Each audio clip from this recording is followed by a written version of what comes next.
നമ്മുടെ നാട്ടിലാണെങ്കിൽ നിങ്ങളൊന്ന് ആലോചിച്ച് നോക്കിയേ, നമ്മൾ കോഴിക്കോട് സ്ട്രീറ്റിൽ കൂടെ നമ്മൾ കാറുമായിട്ട് അല്ലെങ്കിൽ ബസ്സിൽ വന്നിറങ്ങി അല്ലെങ്കിൽ കാറിൽ വന്നിറങ്ങി നമ്മൾ വീൽ ചെയറോ നമ്മുടെ കയ്യിൽ ട്രോളിയോ ഒക്കെ ഉണ്ടെങ്കിൽ, ഞാൻ കോഴിക്കോട് അല്ലെങ്കിൽ മലപ്പുറംകാരനായതുകൊണ്ടും ഞാൻ കോഴിക്കോട് ചുരമായി നടക്കുന്ന ആൾ ആയതുകൊണ്ടാണ് ആ ഒരു എക്സാമ്പിൾ പറയുന്നത്.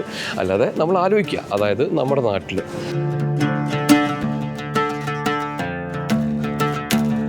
എല്ലാവർക്കും നമസ്കാരം. മറ്റൊരു എപ്പിസോഡിലേക്ക് എല്ലാവർക്കും സ്വാഗതം. ഞാൻ ആർക്കിടെക്ട് ഷിനു. ഞാനിപ്പോൾ കറൻ്റ്ലി ടോക്കിയോയിലാണുള്ളത്. ടോക്കിയോയിൽ രാവിലെ ഒരു 6 മണിക്ക് 6:30 സമയമായിട്ടുണ്ട്. ഇന്നത്തെ നമ്മുടെ ഒരു കണ്ടൻറ്റിൻ്റെ ഉദ്ദേശം എന്ന് പറഞ്ഞിട്ടുണ്ടെങ്കിൽ, നമ്മുടെ നാട്ടിൽ നമുക്കിതൊന്നും കാണാൻ സാധിക്കില്ല, അല്ലെങ്കിൽ വിരളമായിട്ട് ഏതെങ്കിലുമൊക്കെ ഒരു പോർഷനിലൊക്കെ കണ്ടു കഴിഞ്ഞാൽ മാത്രം കണ്ടു കഴിഞ്ഞാൽ കാണാൻ സാധിക്കുന്ന കാര്യമാണ്.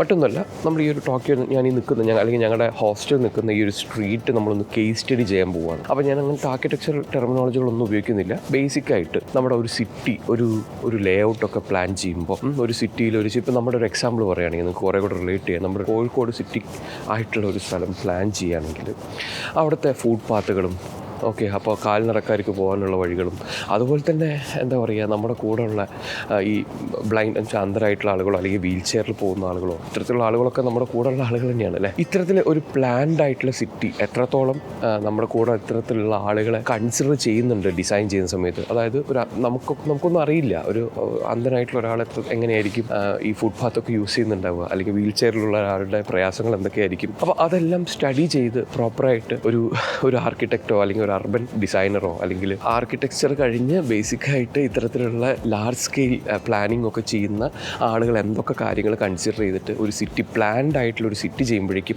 അതിൻ്റെ അഡ്വാൻറ്റേജസ് എന്തൊക്കെയാണെന്നുള്ളതാണ് നമ്മൾ ഇന്നത്തെ വീഡിയോയിൽ കാണാൻ പോകുന്നത്. ഇത് തീർച്ചയായിട്ടും കേരളത്തിൽ നിന്ന് ജപ്പാനിലേക്ക് വന്നിട്ട് നമ്മുടെ നാട്ടിനെ കുറേ കുറ്റം പറയുന്ന അല്ലെങ്കിൽ നമ്മുടെ നാട്ടിൽ ഇതില്ല എന്ന് പറയുന്ന വീഡിയോ അല്ല. നമുക്ക് ഒത്തിരി നല്ല കാര്യങ്ങളുണ്ട്. അപ്പോൾ അതിനെ വീണ്ടും എന്തൊക്കെ ചെറിയ കാര്യങ്ങൾ കൺസിഡർ ചെയ്ത് കഴിഞ്ഞാൽ അതിനെ കുറേ കൂടെ അടിപൊളിയാക്കി എടുക്കാൻ പറ്റുന്നുള്ള ഒരു കാര്യമാണ് നമ്മൾ ഇന്നത്തെ വീഡിയോയിൽ സംസാരിക്കാൻ പോകുന്നത്. അപ്പോൾ നമ്മുടെ ജപ്പാൻ സീരീസിലേക്ക് എല്ലാവർക്കും സ്വാഗതം. ഞാൻ ആർക്കിടെക്ട് ഷിനു. മറ്റൊരു എപ്പിസോഡിലേക്ക് എല്ലാവർക്കും സ്വാഗതം.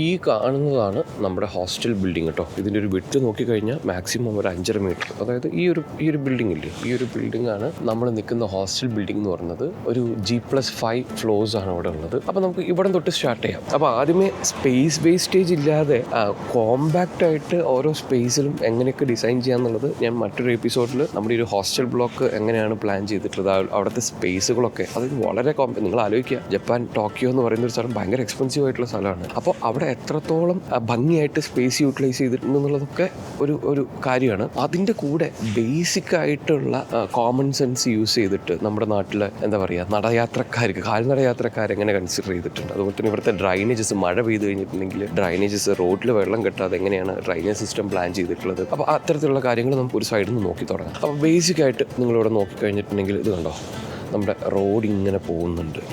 ഓക്കെ, റോഡ് ഈ രീതിയിൽ പോയി കഴിഞ്ഞിട്ടുണ്ടെങ്കിൽ അവിടെ ഒരു ഓടിയൊക്കെ കിടക്കുന്നത് കാണാം. ഓടി കിടക്കാന്ന് മാത്രമല്ല, നമുക്ക് ആ സൈഡിൽ ഇതൊരു 1 വേ റോഡ് കൂടെയാണ്. അതിൽ നമുക്ക് ഒരു സൈഡിൽ നമുക്ക് ഇത്തരത്തിലുള്ള പെയ്ഡ് പാർക്കിംഗ് ഉണ്ട്. അപ്പോൾ നമുക്ക് ജസ്റ്റ് ഒന്ന് നോക്കാം. ഇപ്പോൾ ഇത്തരത്തിലുള്ള ഒരു പെയ്ഡ് പാർക്കിങ്ങിന് പ്രോപ്പറായിട്ട് അതിനുള്ള സ്ലോട്ടുകൾ ഇവിടെ മാർക്ക് ചെയ്ത് വെച്ചിട്ടുണ്ട് കണ്ടോ. അതുപോലെ തന്നെ നിങ്ങളിത് ഇപ്പോൾ നോട്ട് ചെയ്ത് വെച്ചോളൂ. നമ്മുടെ റോഡ് എടുത്തു കഴിഞ്ഞാൽ റോഡ് ഇങ്ങോട്ടേക്ക് ഒരു സ്ലോപ്പൊക്കെ വരുന്നുണ്ട് കണ്ടോ. ഈ ഭാഗത്തേക്ക് ഒരു സ്ലോപ്പ് വന്നു, ഇവിടെ ഒരു കർബ് വന്നു പ്രോപ്പറായിട്ട്. അത് കഴിഞ്ഞ് ഭംഗിയായിട്ട് എന്താ പറയുക, പേയ്മെൻറ്റ്സ് ഒക്കെ ചെയ്തിട്ടുണ്ട്. നമ്മൾ പറഞ്ഞു തന്ന പോയിൻ്റ് അതല്ലായിരുന്നു നമ്മുടെ പാർക്കിംഗ്. അപ്പോൾ ഇത്തരത്തിലുള്ള ഈ പാർക്കിങ്ങിൻ്റെ സൈഡിൽ നിങ്ങൾ ഇരിക്കുന്നത് കണ്ടോ, ഇത്തരത്തിൽ ഒരു മീറ്റർ ഇരിക്കുന്നുണ്ട്. അതായത് ഇതെല്ലാം പെയ്ഡ് പാർക്കിംഗ് ആണ്. ഈ പെയ്ഡ് പാർക്കിങ്ങിൽ ഇവിടെ എല്ലാ ദിവസവും രാവിലെ ഒരാൾ വന്നതിൻ്റെ റീഡിംഗ് ഒക്കെ അപ്ഡേറ്റ് ചെയ്തുകൊണ്ട് പോകും. നമ്മുടെ വാലറ്റിൽ ഈ ഒരു പെർട്ടിക്കുലർ ആപ്ലിക്കേഷനോ കാര്യങ്ങളോ എന്തോ ഉണ്ട്. അപ്പോൾ അതിനകത്ത് ലോഗിൻ ചെയ്തുകൊണ്ട് നമുക്ക് നമ്മുടെ കാറ് ഇതിനകത്തുള്ള ഏത് ഒഴിഞ്ഞ സ്ലോട്ടിൽ വേണമെങ്കിലും ഇടാം. അപ്പോൾ അതിൻ്റെ പാർക്കിംഗ് കാര്യങ്ങളൊക്കെ അതിന് പൊക്കോളും. അപ്പോൾ ഒരു കാര്യമുണ്ട്, ഇതല്ലാതെ ഇവിടെ പാർക്ക് ചെയ്ത് കഴിഞ്ഞാൽ ഹ്യൂജ് ഫൈൻ അടിക്കും. അപ്പോൾ നമ്മൾ മനസ്സിലാക്കേണ്ട കാര്യം, ഇത്തരത്തിലുള്ള റൂൾസ് ഇവിടെ ഉണ്ടെങ്കിലും ഇവിടുത്തെ ആളുകൾ ആ റൂൾസ് എല്ലാം ഫോളോ ചെയ്യുന്നുണ്ട്. ഡിസിപ്ലിൻഡ് ആയിട്ട് അത് ഫോളോ ചെയ്യുന്നതുകൊണ്ട് നിങ്ങൾ നോക്കിക്കഴിഞ്ഞിട്ടുണ്ടെങ്കിൽ ഈ സ്ലോട്ടിലല്ലാതെ ഒരാളും എവിടെയും പാർക്ക് ചെയ്തിട്ടില്ല. ഒത്തിരി സ്ലോട്ടുകളൊക്കെ കാലി കിടക്കുന്നുണ്ട്. കണ്ടോ, ഇവിടെയാണെങ്കിൽ ഒരു സ്ലോട്ടുണ്ട്. അപ്പോൾ അതിൻ്റെ എന്താ പറയുക, നമ്മുടെ ഇതിൻ്റെ റീഡിങ് എടുക്കുന്ന ഒരു മീറ്ററൊക്കെ നമുക്ക് ഇവിടെ ഇരിക്കുന്നത് കാണാം. ഇത് കണ്ടോ, ഈ രീതിയിൽ നമ്മുടെ ഒരു മീറ്റർ ഒക്കെ ഇരിക്കുന്നുണ്ട്. ഇനി നമ്മുടെ റോഡ് നോക്കിക്കഴിഞ്ഞാൽ ഞാൻ പറഞ്ഞു, ഇത് കണ്ടോ, ഇവിടെ ഇത്തരത്തിൽ ഒരു ചെറിയ കർബ് ഏരിയ കൊടുത്തിട്ടുണ്ട്. അപ്പോൾ അവിടെ പ്രോപ്പറായിട്ട് ഒരു സ്ലോപ്പ് ഉണ്ട്. നമ്മുടെ റോഡ് ടാർ ചെയ്തിട്ടുള്ള പോർഷൻ നമുക്ക് കാണാം. ഇത് കണ്ടോ, അത് കഴിഞ്ഞിട്ട് ഈ ഒരു സൈഡിലും നമുക്ക് ഇത്തരത്തിൽ ഒരു സ്ലോപ്പ് ഉണ്ട്. കണ്ടോ, അതായത് റോഡ് നോക്കിക്കഴിഞ്ഞാൽ റോഡിൻ്റെ സെൻറ്ററിൽ നിന്ന് ഇങ്ങനെ ഒരു സ്ലോപ്പൊക്കെ വന്ന് ഇവിടെ ഒരു അഡീഷണൽ സ്ലോപ്പൊക്കെ കൊടുത്ത് ഒരു കർവൊക്കെ കൊടുത്താണ്. അപ്പോൾ ഇതിൻ്റെ സൈഡിൽ അപ്പോൾ ഇവിടെ നോക്കിക്കഴിഞ്ഞിട്ടുണ്ടെങ്കിൽ നമുക്ക് പ്രോപ്പറായിട്ടുള്ള ഇത്തരത്തിലുള്ള ഒരു ഫുട് പാത്ത് ഉണ്ട്. ഇനിയാണ് നിങ്ങൾ ശ്രദ്ധിക്കേണ്ടത്, നമുക്ക് ഇവിടെ നോക്കിക്കഴിഞ്ഞാൽ ഇത് കണ്ടോ, ഒരു ബിൽഡിംഗ് ഈ സൈഡിൽ വരുന്നുണ്ട്. അപ്പോൾ ആ ബിൽഡിങ്ങിൻ്റെ സെറ്റ് ബാക്കൊക്കെ നോക്കിക്കഴിഞ്ഞിട്ടുണ്ടെങ്കിൽ എല്ലാ ബിൽഡിങ്ങുകളും ഒരു ലൈനിലാണ് ഇരിക്കുന്നത്. കണ്ടോ, ഈ ഒരു ലൈനിൽ ബിൽഡിങ്ങുകളെല്ലാം ഇരിക്കുന്നുണ്ട്. ആ ബിൽഡിങ്ങിൻ്റെ പ്രിമൈസിൽ അവർ വീണ്ടും വേറെ ഒരു പേയ്മെൻ്റ് ഒക്കെ ചെയ്തിട്ടുണ്ട്. നമ്മുടെ ഫുട് പാത്ത് എന്ന് പറയുന്നത് ഒറ്റ സ്ട്രെച്ചിൽ കണ്ടോ ഇതേപോലെ പോവാണ്. ഓക്കെ, അതിനൊക്കെ ഡിമാർക്ക് ചെയ്തിട്ട് കുറേ വെർട്ടിക്കൽ എന്താ പറയുക ഒരു പോൾസൊക്കെ ഇരിക്കുന്നുണ്ട്. നിങ്ങൾക്ക് ഭംഗിയായിട്ട് തന്നെ രസമായിട്ട് തന്നെ കാണുന്നുണ്ട്. അതിൻ്റെ കൂടെ നിങ്ങൾക്കൊരു കാര്യം കൂടെ കാണിച്ചു തരാം. ഇത് കണ്ടോ, ഇതെന്താ സാധനം എന്ന് മനസ്സിലായോ? നമ്മുടെ ഗ്രേറ്റിംഗ്. അതായത് ഇതിൻ്റെ അടിയിൽ കൂടെ ഒരു ഡ്രെയിനേജ് സിസ്റ്റം പോകുന്നുണ്ട്. അപ്പോൾ നമ്മൾ നോക്കിക്കഴിഞ്ഞിട്ടുണ്ടെങ്കിൽ ഈ ബിൽഡിംഗ് ഈ പോർഷനൊക്കെ ചെറിയൊരു സ്ലോപ്പ് ഇങ്ങോട്ടുണ്ട്.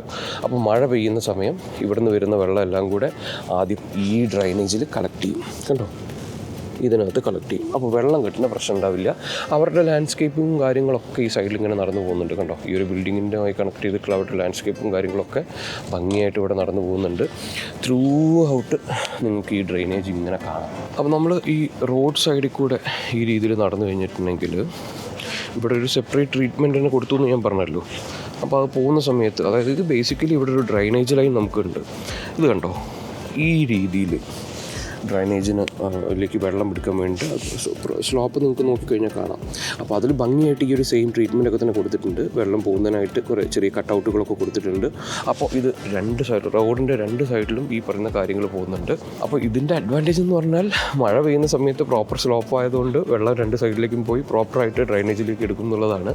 നമ്മുടെ ഈ ഫുട് പാത്ത് എടുത്തു കഴിഞ്ഞിട്ടുണ്ടെങ്കിലും ഇതിനൊക്കെ ചെറിയൊരു സ്ലോപ്പ് കൊടുത്തിട്ടുണ്ട്. അപ്പോൾ പ്രോപ്പറായിട്ട് ഈ ഡ്രൈനേജിലെല്ലാം വെള്ളം കളക്റ്റായി നമ്മുടെ ഇവിടെ വെള്ളം പോകുന്ന സാഹചര്യം അവോയ്ഡ് ചെയ്യുക എന്നുള്ളതാണ് ബേസിക്കലി ഡിസൈൻ ചെയ്യുമ്പോൾ ചെയ്തിട്ടുള്ളത്. ഈ കാര്യങ്ങൾ പറയുമ്പോൾ സ്പെസിഫിക്കായിട്ടൊരു കാര്യം കൂടെ പറഞ്ഞു തരണം. കാരണം ഞങ്ങളിവിടെ ഒരു 8 ആളുകളാണ് നമ്മൾ ഈ ഒരു ജപ്പാൻ ട്രിപ്പിൽ വന്നിട്ടുള്ളത്. അപ്പോൾ നമ്മുടെ കൂടെ ഉള്ള ഒരാൾക്ക് നമ്മുടെ ഈ ട്രിപ്പിന് വരുന്നതിൻ്റെ ഒരു 1 വീക്ക് മുമ്പ് ചെറിയൊരു ആക്സിഡൻറ്റ് പറ്റിയത് മറ്റൊന്നുമല്ല. നമ്മുടെ നാട്ടിൽ ഇത്തരത്തിലുള്ളൊരു ഡ്രെയിനേജ്, ആ ഡ്രെയിനേജ് അതിൻ്റെ കമ്പിയും കാര്യങ്ങളൊക്കെ പൊട്ടി, കമ്പി മാത്രമായിട്ട് ഇത്തിരി മോശമായിട്ടുള്ള കണ്ടീഷനിലായിരുന്നു. പുള്ളി രാത്രി ബസ്സിൽ നിന്ന് ഇറങ്ങുന്ന സമയത്ത് ശ്രദ്ധിക്കാതെ അതിനകത്ത് ചവിട്ടി കാലിൽ ചെറിയ ഫ്രാക്ചർ വന്നു. അപ്പോൾ ഇവിടെ നമ്മൾ ശ്രദ്ധിച്ചൊരു കാര്യം വെച്ചാൽ നമ്മൾ ഒത്തിരി നടന്നു. നമ്മൾ കുറച്ചധികം, കാരണം ഇത് നമ്മുടെ സെക്കൻഡ് ഡേ ആണ്, ഒത്തിരി അധികം നമ്മൾ നടക്കുകയായിരുന്നു.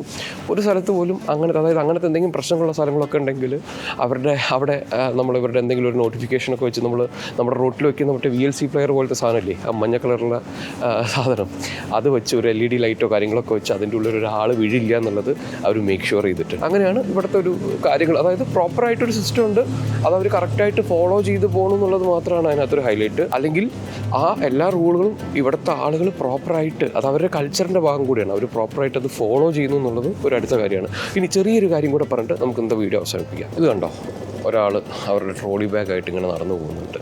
അപ്പോൾ നമുക്കിവിടെ നോക്കിക്കഴിഞ്ഞാൽ ഈ ഒരു സെയിം നമ്മുടെ ഈ ഒരു ഫുട് പാത്തിന് നോക്കിക്കഴിഞ്ഞാൽ ഇത് കണ്ടോ, ഇവിടെ ഇങ്ങനെ പോകുന്ന സമയത്ത് ഇതൊരു കർബാണെങ്കിൽ ഇവിടെ വന്നിട്ട് ഇത് ചെറിയൊരു സ്ലോപ്പ് പോലെയൊക്കെ കൊടുത്തിട്ടുണ്ട്. കണ്ടോ, ഈ രീതിയിലൊരു സ്ലോപ്പൊക്കെ ആയിട്ട് പോകുന്നുണ്ട്. വീണ്ടും ആ സ്ലോപ്പ് ഇവിടെ മാറി നോർമലായിട്ട് തന്നെ വരുന്നുണ്ട്. അതുപോലെ തന്നെ നമ്മുടെ റോഡാണ്.